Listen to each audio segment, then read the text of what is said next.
Lilipat na naman ng pag-itlogan yung manok na pasaway. Yan ang pasaway. Kumaano sa dyan sa kahit may harang, talagang dito nangingitlog yan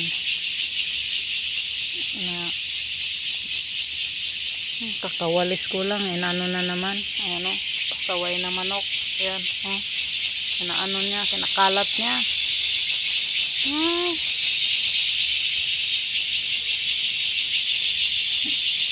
Siya yung nagbibigay ng itlog dito. Araw-araw talaga yan nangingitlog.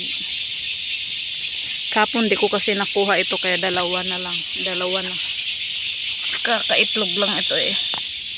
Nantay ko na ano. Ay, pahirapan talaga ako. Dati doon nangitlog sa kabila. Pahirapan talaga ako itong manok na to. Ay, alika. Ay, apo niya. Yan o. Ang ganda pa naman yung itlog niya. Iyay, baka. Talagang dito siya nangingitlog. Yung mga manok andun sa ano eh, nangingitlog eh. Dun sa talagang pugad nila. Ano.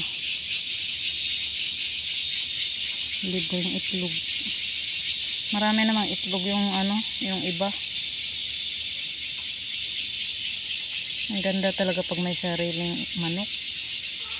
May sarili kang itlog.